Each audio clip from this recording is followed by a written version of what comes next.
Letícia, olha só, existia lá uma instrução normativa, chamada Instrução Normativa 240, de 2014, que falava que nesse custo de aquisição estava incluído o ICMS. Então, beleza, eu apuro o crédito, eu apuro o insumo, eu pego o valor total dele e ele entra para minha composição de crédito para PIS e COFINS.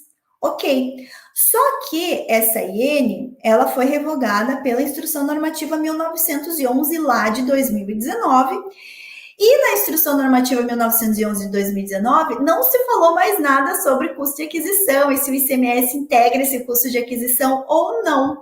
E aí vem o Supremo e julga a tese do século, falando que eu posso apurar os créditos dos últimos anos, a partir do dia 15 de março de 2017, para eu excluir ali no meu PIS e COFINS a recolher, meu PIS e COFINS a pagar, o ICMS destacado das notas. Só que o meu cliente, ele está no não cumulativo, na não cumulatividade.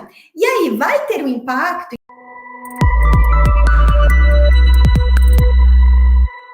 Olá, boa tarde, tudo bom? Pessoal, começando aqui nossa live de atualidades da semana, gente. Sejam bem-vindos e vamos falar, quem que tá animado aqui para falar hoje sobre ICMS, tese do século e exclusão ou não do impacto do ICMS na apuração dos créditos do PIS e COFINS para as empresas que estão na não cumulatividade do PIS e da COFINS, né? Ó, quem quer saber o link para se inscrever no Despertar da Matrix e você está me acompanhando pelo YouTube, ele está fixado na mensagem aqui do chat, tá? Só olhar a mensagem que está fixada no chat, tem o link para participar do evento hoje à noite, tá?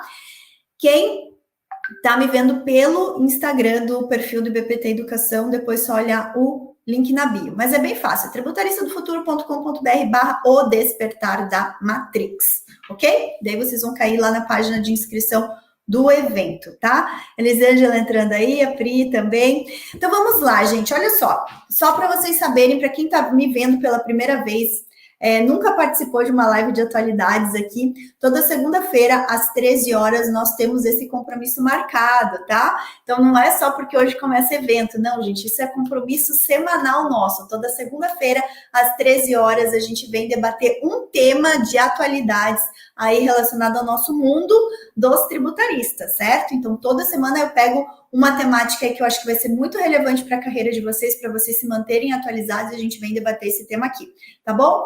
E para quem quer saber quais foram os principais temas aí que rodaram a semana anterior, as principais notícias, as principais decisões relacionadas à nossa área tributária, a gente compila tudo isso no que chamamos de retrospecto tributário, tá? É um compilado de notícias que a gente publica no site de um dos meus escritórios, que é Amaral e Asbeck Advogados. Então, se vocês forem no Google e colocarem ayadvogados.com.br, vocês vão cair lá no nosso site, lá tem um blog, e dentro do blog vocês acessam retrospecto tributário e vão ver todo o compilado de notícias aí, as mais relevantes da semana anterior, ok? Então, fica a dica para vocês, também é uma forma de vocês se manterem atualizados. Toda segunda-feira, tenho aí na rotina de vocês acessarem o blog da Amaral e Asbeck Advogados e dar aquele pente fino nas notícias, tá? E aí eu sempre seleciono uma notícia em especial que eu acho que é relevante para a gente debater aqui na nossa live de atualidades, beleza? E eu separei para hoje um tema que eu estou vendo que está sendo muito recorrente em relação a dúvidas, a questionamentos, a o que fazer, como seguir, tá? Qual é esse tema? Olha só, Letícia. Tivemos ali o ganho, né? A STF julgou a favor dos contribuintes a questão da exclusão do ICMS da base de cálculo do PIS e da COFINS. Ok, entendi essa parte, tá? Posso fazer a recuperação recuperar a partir do dia 15 de março de 2017 para frente, eu posso fazer a apuração, excluir das notas de vendas, do ICMS destacado e refazer a base de cálculo do PIS e da COFINS. A diferença eu vou pleitear lá como restituição, lá diretamente conforme o guia prático que foi divulgado pela Receita no mês de junho, né, alterando o EFD Contribuições. Já falamos sobre isso aqui nas últimas lives. Só que as dúvidas que têm surgido, tá? Letícia, na não cumulatividade, o que acontece, tá? Meu cliente, ele tá lá submetido ao PIS e COFINS não cumulativo, tá? Então tem um cliente do lucro real e ele recolhe PIS e COFINS pela não cumulatividade e para ele, tudo que ele adquire como insumo ou como itens que sejam passíveis pela legislação a tomada de crédito, apurar esse crédito, reduzir o PIS e COFINS da saída, ele o faz. Contudo, Letícia, olha só, existia lá uma instrução normativa, chamada Instrução Normativa 240, de 2014, que falava que nesse custo de aquisição estava incluído o ICMS. Então, beleza, eu apuro o crédito, eu apuro o insumo, eu pego o valor total dele e ele entra para minha composição de crédito para PIS e COFINS. Ok. Só que essa IN, ela foi revogada pela Instrução Normativa 1911, lá de 2019, e na Instrução Normativa 1911 de 2019, não se falou mais nada sobre custo de aquisição, e se o ICMS integra esse custo de aquisição ou não. E aí vem o Supremo e julga a tese do século, falando que eu posso apurar os créditos dos últimos anos, a partir do dia 15 de março de 2017, para eu excluir ali no meu PIS e COFINS a recolher, meu PIS e COFINS a pagar, o ICMS destacado das notas. Só que o meu cliente, ele está no não cumulativo, na não cumulatividade. E aí vai ter um impacto, então, como aquele disposto, aquela disposição lá da IN 240 não existe mais, e a IN 1911, que foi a que substituiu, não fala mais desse custo de aquisição, o que eu faço? Eu considero ele no custo de aquisição, ou em virtude do Supremo ter falado que o ICMS não compõe mais o PIS e COFINS, isso também vai impactar no cálculo da apuração do crédito do PIS e COFINS na não cumulatividade. Tem surgido diversos debates em torno dessa questão, tá, gente? Tem surgido diversos debates e não temos, até o momento, um posicionamento oficial da Receita Federal. Temos alguns fatos e é sobre isso que eu vou falar com vocês hoje. Por quê? Porque tivemos, na semana passada, 2 notícias relevantíssimas sobre essa temática, tá? E essas 2 notícias saíram exatamente no mesmo dia, que foi dia 29 de julho, né? Dia 29 de julho, quinta-feira, no jornal Valor Econômico. A primeira notícia fala o seguinte: existem empresas do lucro real que foram autuadas, na verdade, sofreram fiscalização da Receita Federal em relação às compensações que elas efetuaram após terem ganho na justiça a tese do século, terem habilitado seus créditos, terem procedido à compensação dos créditos de PIS e COFINS com outros débitos. Receita Federal foi lá, fiscalizou essas declarações de compensação e glosou alguns créditos, porque entendeu que a apuração correta dos créditos não seria essa que as empresas estavam fazendo, porque como elas estão na não cumulatividade, elas deveriam estar fazendo o quê? Apura o crédito, contudo, tem que excluir aí dessa apuração desse crédito também o impacto do ICMS lá quando elas vão fazer a correspondência do crédito da não cumulatividade. Eu falando aqui fica um pouco nebuloso para vocês, né? Eu vou fazer o seguinte, gente, para vocês entenderem bem isso que eu estou falando, porque é bom, seria muito legal se eu mostrasse isso para vocês. A Amanda e eu demos uma aula na sexta-feira dentro da nossa comunidade e a gente mostrou isso, a gente colocou isso de forma visual. Eu vou pegar essa planilha que a gente montou e eu vou colocar isso lá no meu canal do Telegram. Então, lembre-se que quem está no Telegram sempre recebe, depois das aulas, algum material complementar. Então, eu vou pegar essa planilha, que fica visual as diversas formas de apuração do crédito da tese do século, considerando a exclusão do ICMS lá na aquisição dos insumos, ou não, tá? O que a Receita tem falado nessas glosas dessas compensações? Que o contribuinte deveria ter excluído o ICMS lá dos insumos. Teria que ter excluído o impacto do ICMS lá quando vai considerar os insumos. E aí, considerando esse impacto do ICMS e excluindo ele lá dos insumos, o crédito o crédito lá é relacionado à tese do século, reduz drasticamente pelos cálculos que a gente fez. Um exemplo que a gente pegou de um faturamento mensal de uma compra de 100 mil, na não cumulatividade, o crédito a repetir de um mês seria de 2.000, eu não vou lembrar de cabeça, R$2.200. Refazendo de acordo com o entendimento da Receita, esse crédito cai de 2.000 para R$900. Desculpa, cai de 2.000 e pouco para R$1.800. Então, ele cai aí cerca de 50%, tá? Então, é um impacto muito grande. E aí, isso faz o quê? Faz com que todas essas compensações tenham sido glosadas, com multa também, né? Tem o reflexo da multa, com a cobrança. Então, todo aquele débito, se eu apurei um crédito de 2.000, eu vou compensar com débito de 2.000. A Receita fala, não é 2.000, é 1.600. Então, automaticamente, R$400 do débito que eu coloquei lá para compensar, a Receita vai mandar o quê? Vai mandar direto para a cobrança. Então, isso gera impacto nas empresas muito grande. Então, a primeira notícia do Valor Econômico foi falando sobre esse fato das diversas autuações que a Receita Federal vinha fazendo, contudo, os posicionamentos, né, de diversos tributaristas falando que esse entendimento da Receita não vai de acordo com o entendimento do STF, porque o STF em nenhum momento falou que teria que se ajustar a legislação em relação ao impacto do ICMS nos insumos, tá? Nos insumos. E aí a gente está falando, né, do cômputo aí dos últimos anos, desde 2017.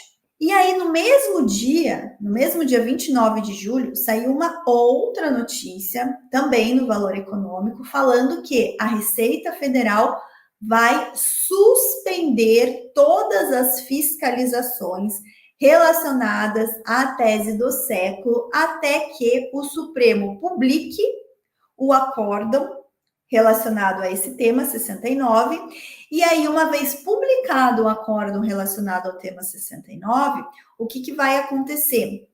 A Receita Federal vai rever a sua legislação, as suas normativas, vai ver se precisa ajustar as suas normativas. Uma vez que seja ajustado, ela vai dar tempo para os contribuintes também se ajustarem antes que ela faça novas fiscalizações, tá?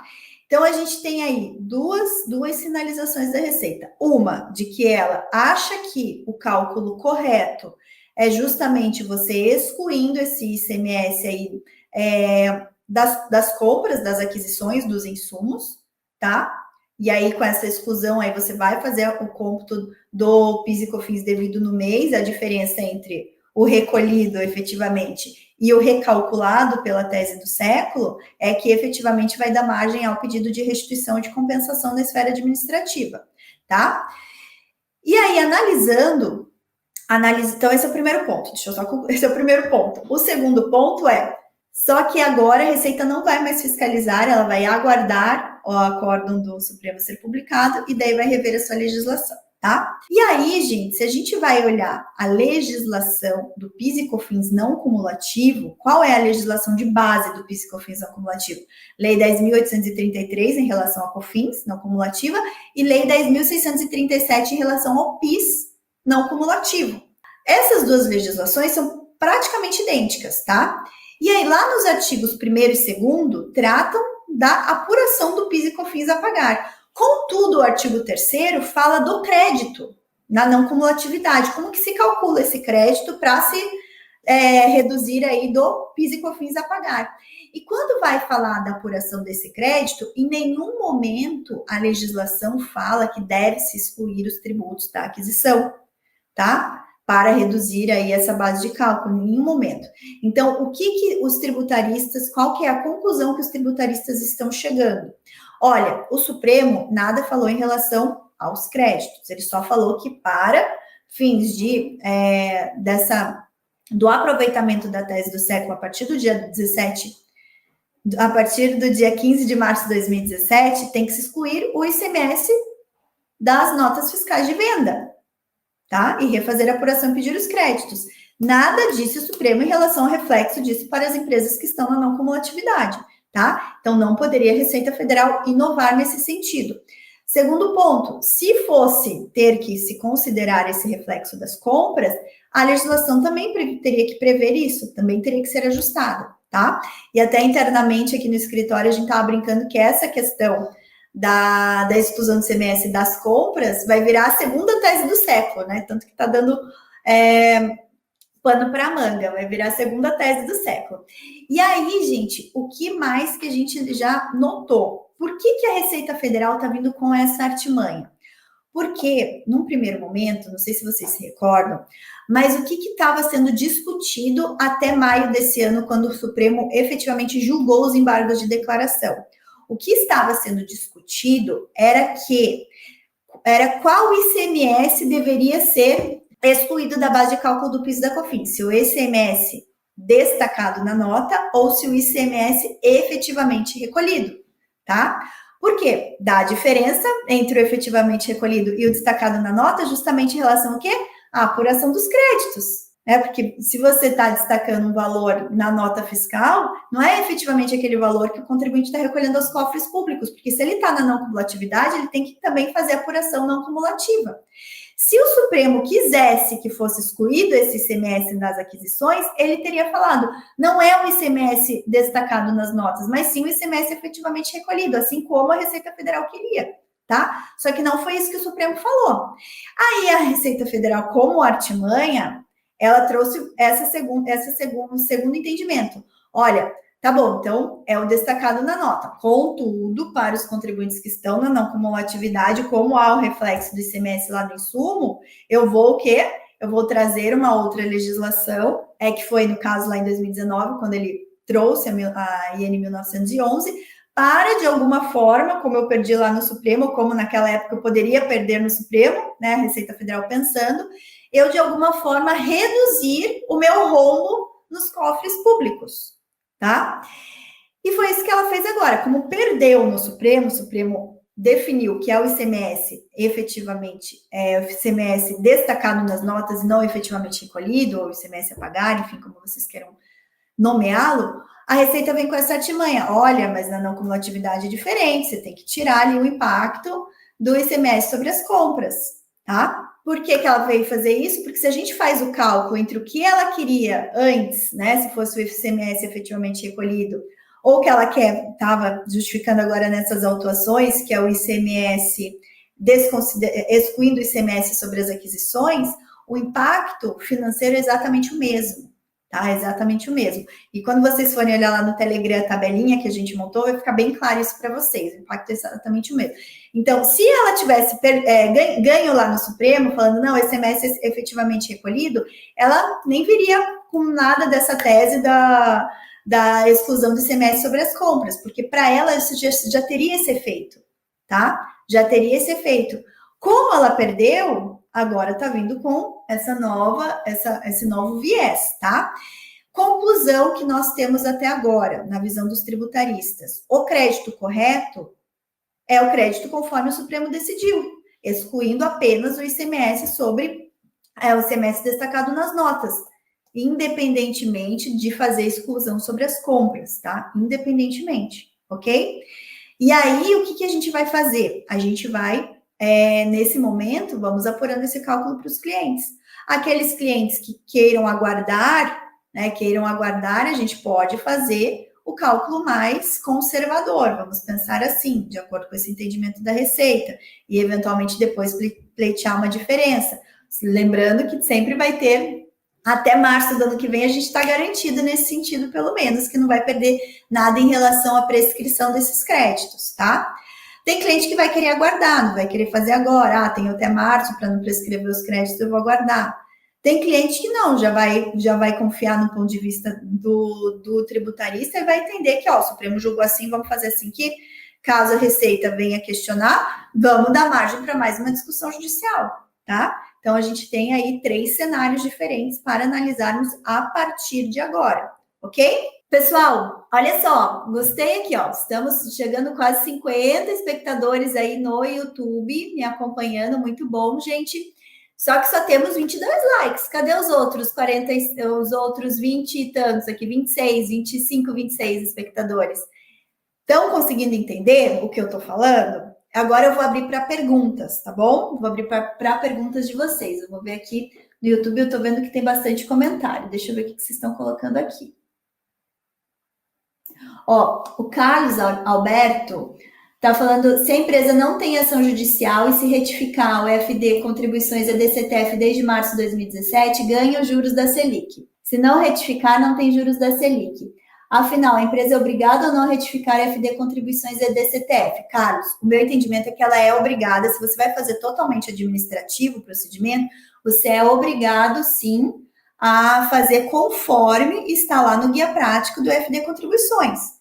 Tá? Se você não fizer conforme lá que ele pede para fazer os ajustes no FD Contribuições e pede para fazer ajuste na DCTF, você vai estar agindo em desacordo com o entendimento da Receita.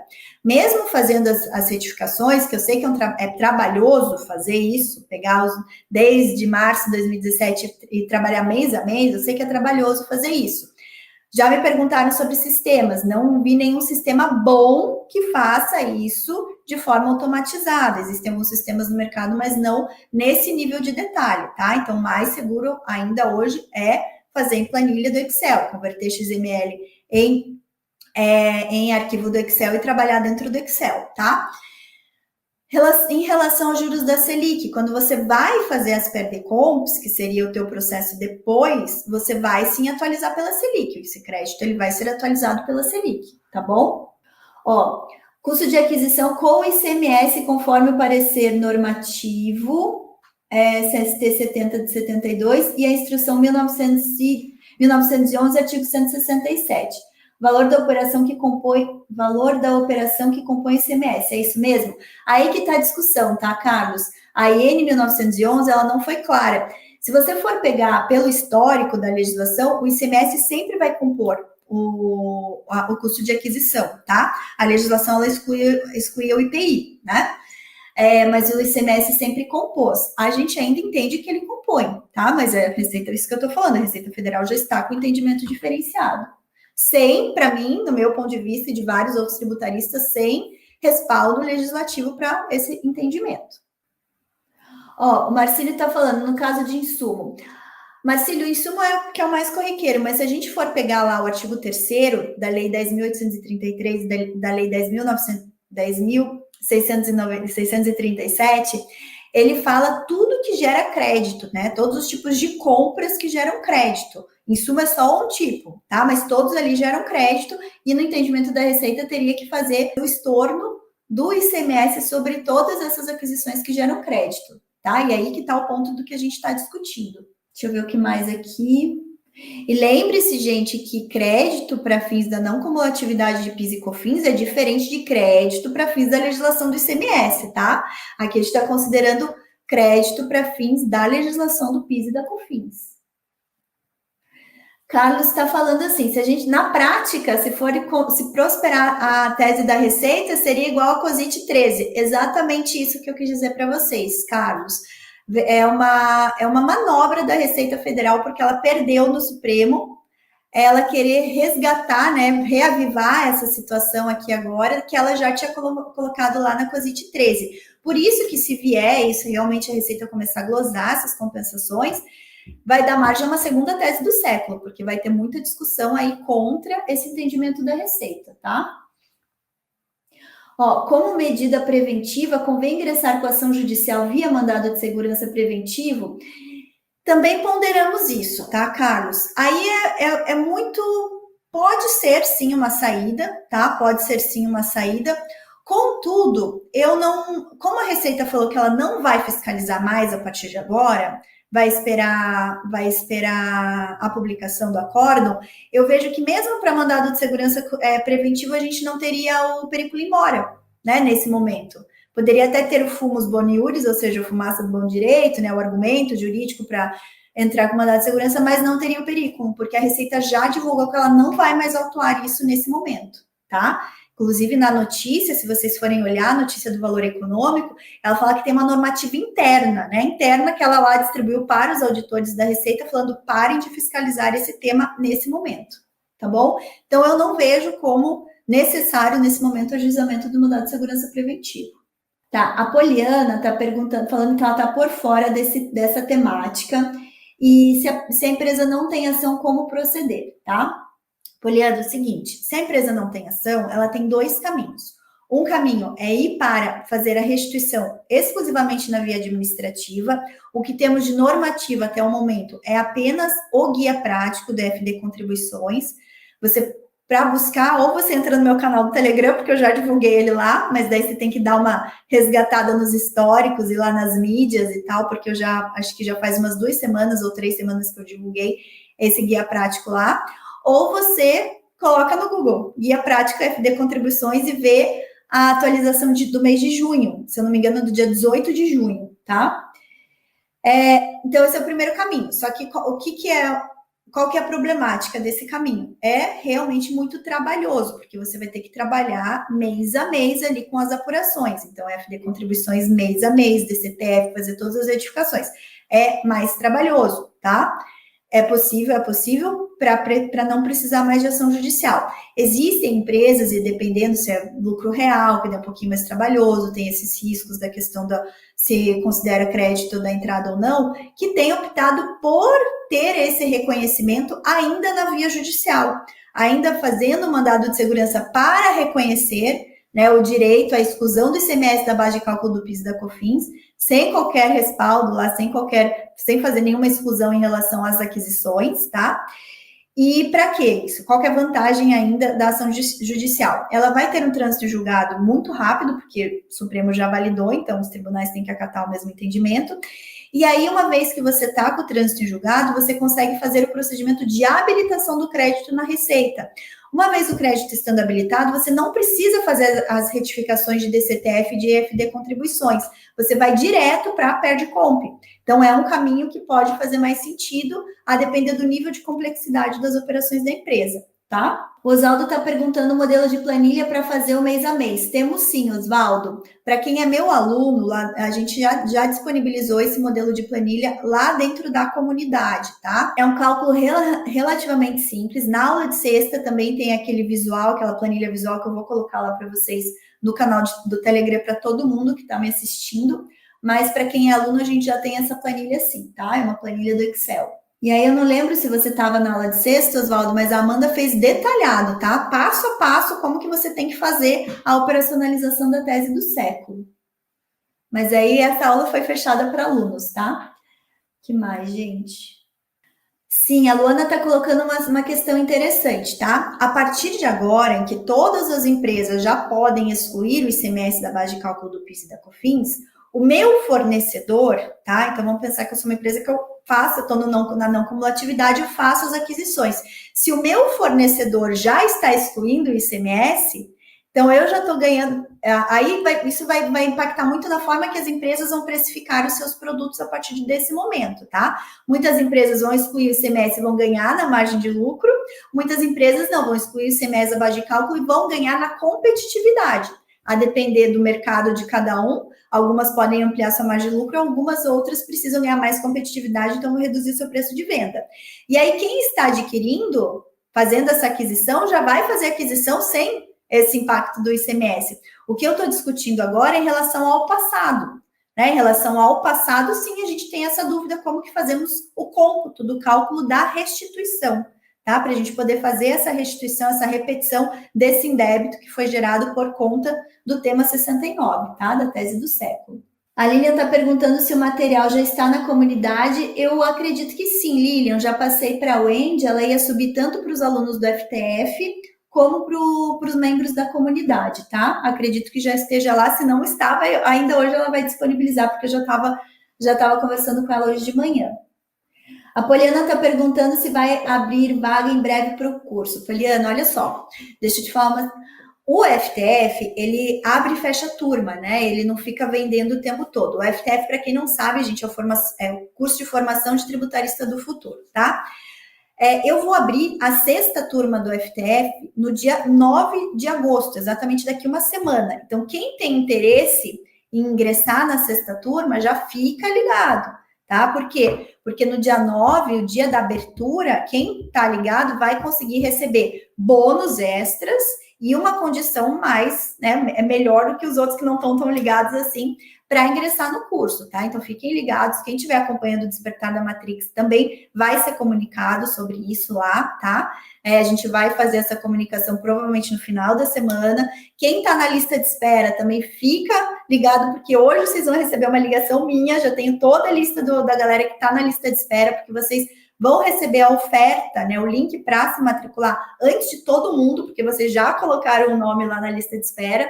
Então, eu vou passar o link, eu vou ligar para vocês hoje, vocês vão receber essa ligação, então fiquem espertos, isso porque a gente também está entrando em contato com todo mundo para passar o link para vocês entrarem, ingressarem. A gente criou um grupo só para quem está na lista de espera do curso, tá? E até onde eu sei, a gente é mais ou menos umas 170 pessoas, tá bom? Na lista de espera, e a gente não tem todo isso de vaga para o curso. Então, fiquem bem, assim, de olho mesmo, fiquem bem antenados, porque quem quiser ingressar vai ter que ser rápido, tá bom, gente? Tem que ser bem ligeiro ali no dia 9, ok?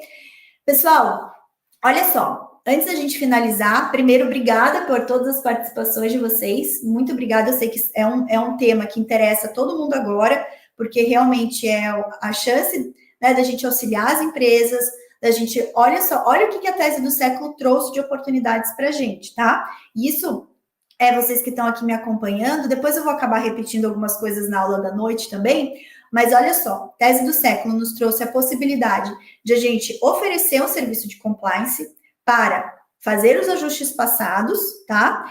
Para fazer os ajustes futuros e também a possibilidade, como nós somos tributaristas de inteligência de negócios, de ajudar os nossos clientes a também melhorar a sua precificação, né? Então, a precificação dos serviços. A tese do século trouxe impacto direto na precificação, porque é isso que eu falei, ou dependendo do cenário do cliente, ou ele vai ter que reduzir, ou ele vai ter que ganhar competitividade em reduzir os seus preços de venda, ou ele vai melhorar a margem de lucro dele, tá? E daí, como que eu vou saber? Como que o cliente vai saber? A gente vai ter que orientar, a gente vai ter que entender qual que é o mercado que ele está inserido, né? Entender quem são os principais players, quanto que ele consegue ganhar, quanto que o produto ou o serviço dele já é competitivo no mercado. E tudo isso, a tese do século nos abre, né, como nós somos tributaristas, nos abre oportunidades para a gente aumentar o quê? O nosso portfólio de serviços. Só que nós precisamos olhar isso, gente, como uma baita oportunidade nesse momento, que a gente não pode perder. Não vai ser para sempre que as empresas vão ter essa dúvida. Daqui a pouco, já entra no fluxo normal delas, né? Já vão ter internalizado, já vão ter pedido as restituições. Então, a gente tem que aproveitar agora, que está fresco, que é um momento, é o tema do momento, para a gente ir em cima das empresas e auxiliá-las, tá bom? Ok? Fechamos aqui. Pessoal, quem tiver mais perguntas, eu fico à disposição, manda lá no meu direct do Instagram. Quem não sabe, é o Tributarista do Futuro, só mandar um direct. Aí, sempre que possível, eu vou procurando responder, ou eu vou trazer, ou hoje à noite eu também posso abordar mais algumas dúvidas que vocês tenham, tá bom? Na aula de hoje. Agora eu vou precisar dar um tchauzinho aqui para vocês. Hoje à tarde vai ser super dedicada, né, a nossa aula da noite.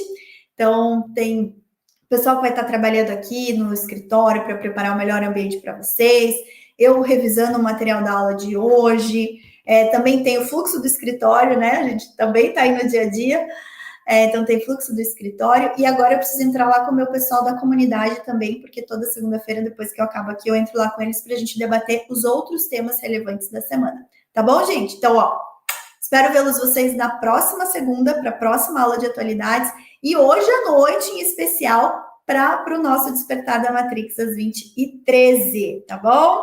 Vejo vocês hoje à noite, vai ser aqui pelo canal do YouTube, vocês já podem ativar o alerta, a aula já foi mandada, o link da aula já foi mandado para todo mundo que se inscreveu lá nos grupos de WhatsApp ou por e-mail. Quem não recebeu e-mail, olha na caixa de spam, olha na caixa de e-mails promocionais, você recebeu lá o link, já deixa ativado o alerta lá para você ser comunicado a hora que a gente entrar na aula, tá bom? Não perca de estar comigo hoje, tá bom? E eu sei que tem muita gente que ingressou nos nossos grupos VIP das aulas do Despertar da Matrix. Vocês vão ter, assim, uma atenção toda especial da minha parte, vão ter prioridade para mandar pergunta, Depois da aula, ainda vou dar uma atençãozinha para vocês, para a gente arrematar as dúvidas. Tem bastante gente que ingressou no grupo VIP do Despertar da Matrix e vai estar comigo dentro do Zoom, tá? Então, eu vou ter aí uma participação, uma galerinha especial e comprometida que vai estar comigo dentro do Zoom, para a gente ir compartilhando aí com vocês durante a aula, tá bom, gente? Ó, beijo no coração de vocês, estamos juntos. Hoje à noite estaremos aí com muito mais conteúdo para vocês. Prepare o caderno, prepare o papel e caneta, porque vai ter muito conteúdo bom para vocês anotarem, tá bom? E ó, já vou colocar lá no Telegram também a planilha, né, o quadrinho que eu comentei aqui durante a nossa live, tá, gente? Até mais, até a noite, vejo vocês. Tchau, tchau.